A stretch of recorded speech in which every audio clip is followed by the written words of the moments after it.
into it, come closer. On the other side, we are dealing there with 21 years and 22 years players in the moment. They have to learn some stuff, and good in the end. Bit of hectic.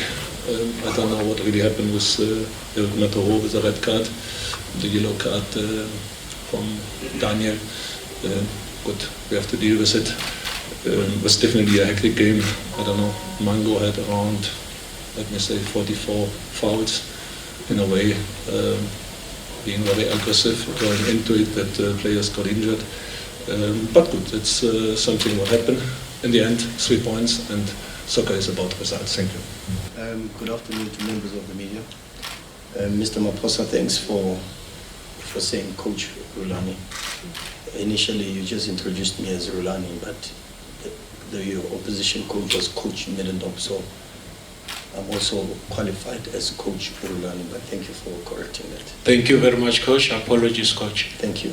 Yeah, good advert for football. I think if you minus all the drama and some of the thuggish behavior, then I think it's a good advert for football. Two very good teams going at each other. Not a good start for us. Unfortunately, we made a mistake that led to an own goal, and they take the lead.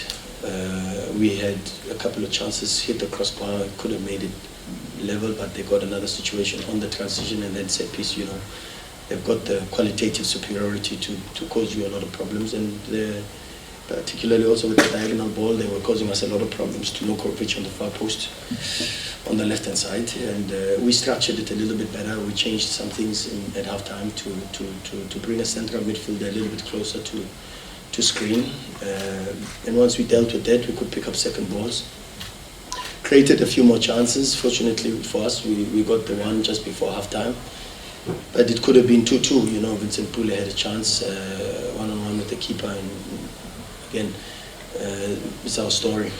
Hit the crossbar, hit the upright. And then you go 2-1 into halftime, you change a little bit again, a bit of the structure, and yeah, could have been 2-2. But I hear Coach Middendorp saying he doesn't know what happened with the red card.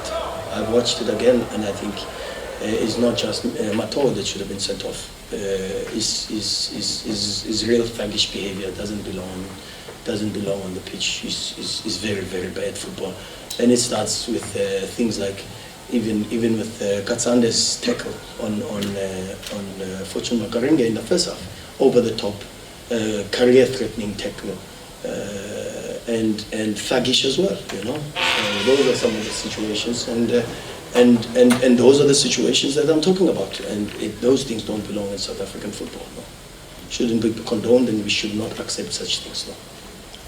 I've got a player bleeding now with a broken nose because he was punched in the face. The Kaizer Chiefs is good enough to beat us on tactics, on personnel, well-coached team, excellent. But not on diving, you know, diving inside with Parker, excellent dive. Not on thuggish tackles, not on boxing. You know, on boxing, we don't train boxing. The reality is that the aerial balls were not coming into the central corridor. They were actually going on an overloaded side on the right. And that is a qualitative superiority. When you talk of superiorities in football, you talk of a qualitative superiority. I mean, Novkovic is 6 foot something, Mabaso is 5 foot something. So obviously, even if you talk about Uhepi, no, it's not in that position where we were struggling with aerial balls. It was in the fullback positions, and you could see even the plan in the second half. Once they took off Castro, Novkovic then went to try and gain again qualitative superiority on Paseka Marco on their right hand side and our left. But that is how football is. It's a game of chess. You read some of the things, you read the movements, the plans, and you try to come with solutions to be able to deal with it. You can't stretch the player and make him taller, but you can maybe make a few more adjustments from the midfield to put a bit more screening and a bit more protection. So no, I don't think the centre backs lost a lot of jewels. I think the jewels were more from diagonal balls that were well created, and you can see that it's a coaching element. So that you've got to credit the coach for. You want to make a comment on that, coach? Yes. If you're in a game, sorry, it's nothing to talk about. You have to kiss each other, or you have to go out. You do the preparation starts 3-4 days before. Then the 90 minutes are getting heated. Whatever you do intentionally, or whatever you provoke, or that's something what happened. And some coaches are taking it, and sometimes you need an hour longer, or you need a day more to eat it, to process it. And but I have already a friend. I don't need another one. Really, to be honest with you, I try my level best to control my emotions. Normally, I invest a lot in terms of reading on emotional intelligence, and I try very much to control my emotions. And yes, like Coach Middendorp says, some of us, maybe we take an hour or 2 or 3 or 4, and maybe we take a week, but it's okay. You know, it's, the reality of the situation, unfortunately, is there was thuggish behavior, and we cannot condone that. That does not belong to South African football. We can't go back to times where we've moved so much in terms of making sure that the Pirates and Chiefs fans sit together in the stadiums.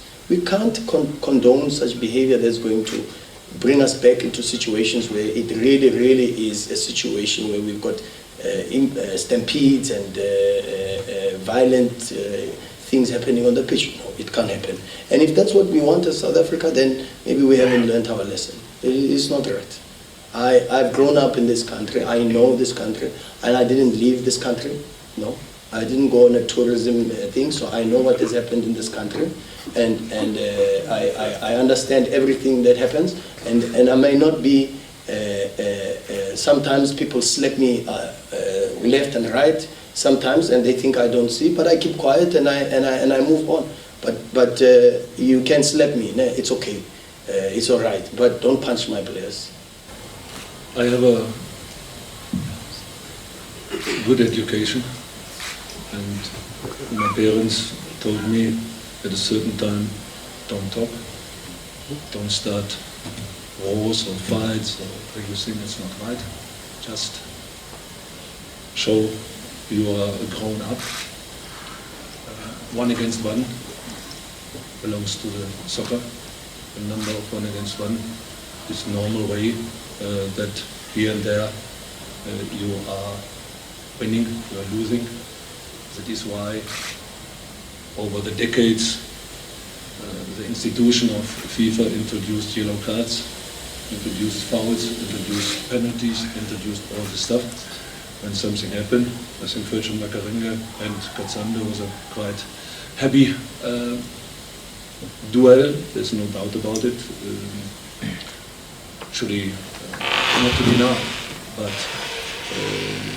I spoke to Eric, and he said he was just on the way to really protect his own players, to protect the group, going at each other, and in this moment somebody fall apart. So now, I don't think if it is a foul in the penalty area, what should the referee do? Should he go first to the opponent coach and ask, can I give it? Or should he phone somebody to say, okay, is it right?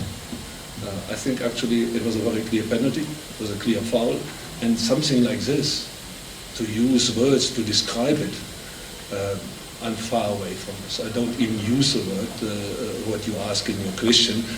I don't think it's the way how it works. There was a number of goal-scoring opportunities on both sides. There was a number of mistakes, and if I'm talking about a game of mistakes, then I'm talking about the defending, and I'm talking about the attacking. And my absolutely bigger, and is what I'm always saying, the bigger number of mistakes, back to South African soccer, the bigger number of mistakes are done in attacking, in the final third. Ask other coaches who played, for example, yesterday evening, again and again. It's fine, it's okay, but will you blame now another team that they made less mistakes, that they had fewer error, I think mistake making is in defending, is it in attacking third, and if you take these opportunities, you score, meaning you can be happy. We see it all over the world. It's not South African like in the end there is a foul is I think 96 or 97 or 94 or 88, whatever. It's a final critical phase where the foul is there. People go each other. That there's a little bit of a tumult. You see it in probably Liverpool, Manchester City tomorrow evening. At 6 o'clock kick off.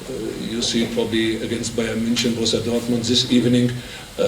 That's a normal way. It's in particular if it is a derby.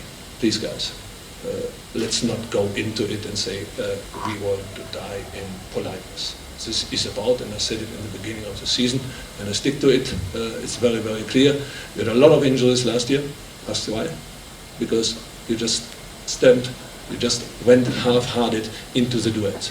And this is not soccer. Soccer is number of duels you are winning, less mistakes are you making, and then you get the result. And that is what we follow it up week in, week out.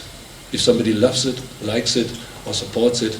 Yeah, we've worked very hard on trying to build our style of play, our game model. And it started, like you've rightfully mentioned, with the previous head coach.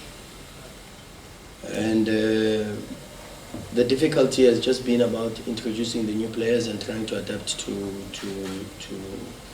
the new style of play, the new environment, and to rebuild in a way as a new team. So we understand the process. We understand what happened with our team. We know why we are where we are.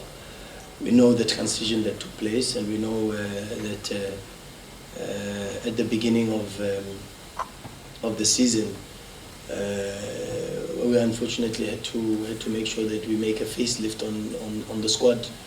And when you do that, you know, when you unfortunately have to let go of 15 players and you bring in 10 players, of course there's an adaptation that needs to take place. But if you look at the reality of the situation, last season, where we were with the same number of games before coming here, we were 10 games and we had 16 points. We came into this match, 10 games, 13 points. So while still trying to manage the transition, while still trying to manage and work with the new group and the adaptation process that needs to take place, I think the players have done extremely well to make sure that they protect the reputation and the integrity of the club, which is the most important thing.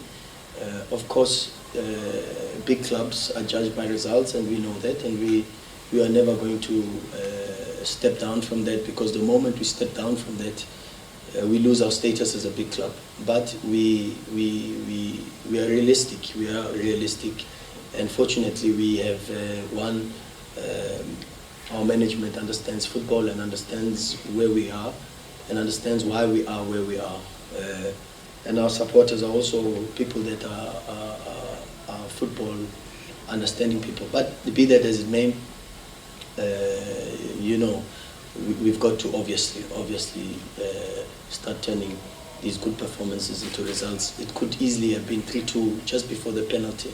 There was a 2v1, Lodge head, and these are the decision-making issues. I don't call them mistakes. I call them decision-making issues. And it's what pictures do our players see, you know? And you've got to you know, encourage them to create more of those situations. But we keep working harder to improve, because from then on they go and they get. Parker goes and gets a swimming pool, and so. But what is, we can't talk about too much about it. Like I said to you, and I've watched it. I've gone inside and I've watched it time and time again. My analysts have shown me all the incidents, and I know Coach Ernst does his homework. I know he's gonna watch the incidents also, and he's an honest and a man of integrity. And I think he will accept some of the things that happened on the pitch as a man of integrity. and as an honest gentleman that I respect. And I've known him for long, and he knows I've been speaking to him before. He knows the amount of respect I have for him. But I think after he watches, I think he's the man that I know, and the man that's well brought up, as he's already confessed. I think he will come back and he will be honest and say some of the incidents really is unfortunate. It really is, and is really unfortunate. It shouldn't be on the pitch. Process, and I definitely will do my best to be clear structured, what I'm always doing, reflecting. And good. Unfortunately, my analyst is with Bafana going today. He comes back on a I don't know, probably I have to wait some days more, but I do my own. I think actually, just to add some numbers in, we released 18 players and we brought in only 5. Adoption, question now, what is more difficult, what is more easier, in which way? And secondly, when we discuss, I believe just before we got the penalty, fully deserved, was my current position. If you have an action of a player, there are 2 components. One component is a decision making. And the player who made this decision to just loop the ball over the goalkeeper made absolutely the fantastic right decision. The decision component alone is not bringing you the success. You have to go decision making component and skill execution component. These are 2 components what brings you a successful action, successful scoring, successful final tapping in. So now, decision making, I believe it was right. Skill execution component was not so good. There the mistake is coming in. Fortunately for the public, Pirates are unbelievable with regards to how they've moved from a commercial and a marketing perspective. And there's something called Pirates TV. There's a Pirates app that gives you exclusive access into what happens in our change room. And without giving too much away, I think if you go into that, then you will understand, because otherwise I've got to repeat my French, because there was a lot of French that was said in the change room at halftime. So I'd rather not, and I'd rather than try to promote Pirates TV and try to congratulate the Pirates marketing department for fantastic work that they're doing, and they give exclusive, the only club that gives exclusive footage to the change room, and this is my answer to your question. You are coming with question around. Really, you guys are always in a way where I think actually something is happening. I don't know under what circumstances you entered here, but let me be very clear. This type of question, being frustrated, winning 3-2, seeing and asking the fourth referee if he can please have a talk. This mango fouls, what I've seen consistently over 90 minutes, on 90, 100 minutes or 100 minutes, whatever in terms of, and you are coming around with such question. You're good.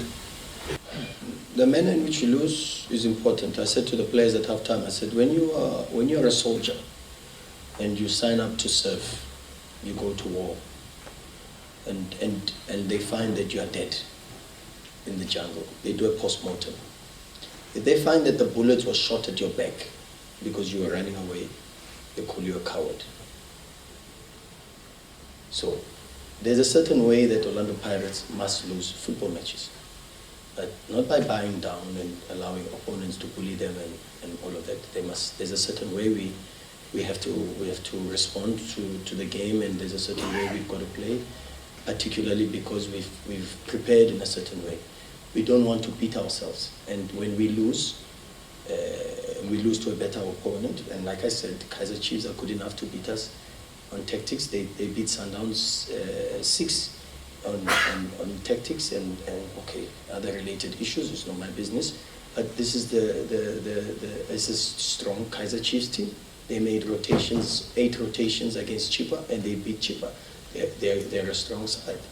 So, but we don't accept to be bullied over and allowed to change our person. Of course, we call ourselves chameleons because we've got to adapt to certain things, and the game forms of Chiefs are very different to the game forms of all the other clubs, Maritzburg that we played, Heinz Park. But yes, the way you lose a match is you have to lose the match with dignity and pride and represent the club well, and that's very, very important. And I think credit to the players for that. We've already seen it against Cape Town City, we've seen it against Middendorp, we see it again today. So unfortunately,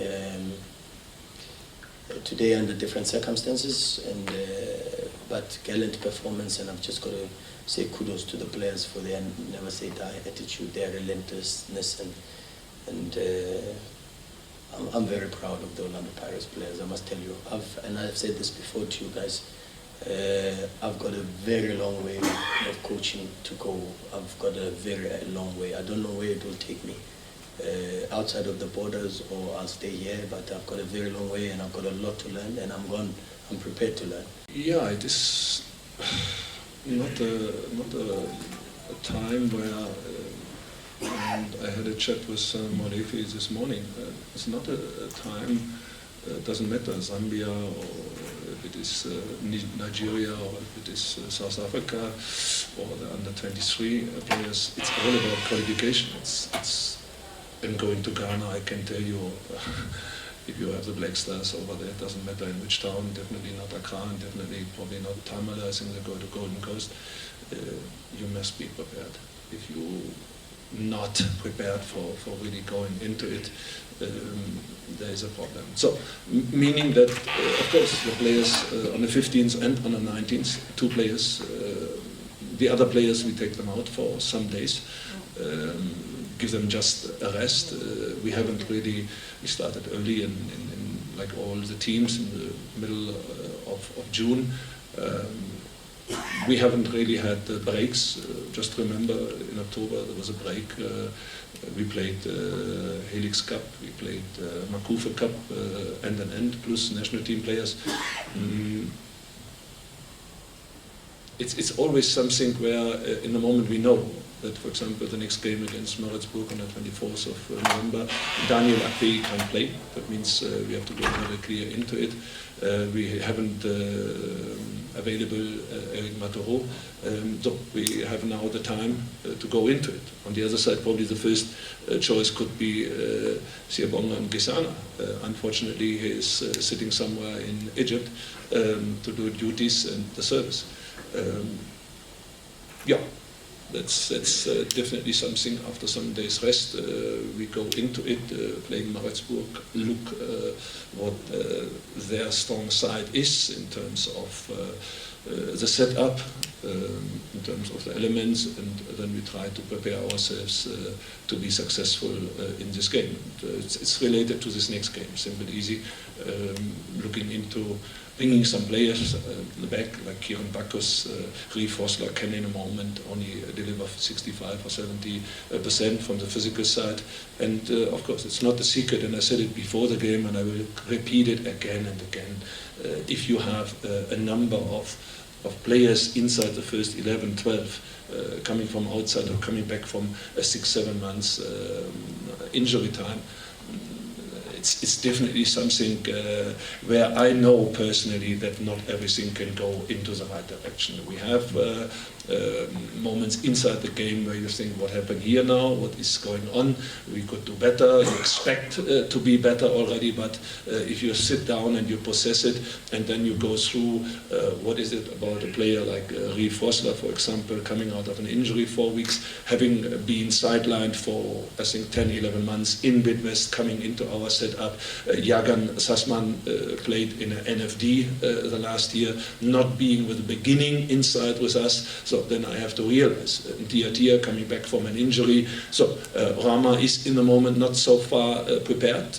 We have some players, and this, of course, is now our duty to bring and pay attention individually to this individual periodization regarding players like Rama, players like Kieran Bacchus, and other players, to bring them to the same level and start all together on the 18th, 17th, when the first players are back into full training. Yeah, I'm definitely looking forward to, mine is very brief, Mr. Maposa. I'm looking forward to the FIFA break. Fortunately or unfortunately, the doctors have to work on broken noses, bruised eyes, broken knee. That's the first thing. And the second thing is, what am I going to be working on? I'm definitely not working on taekwondo, judo, or swimming. So that's that. Thank you very much.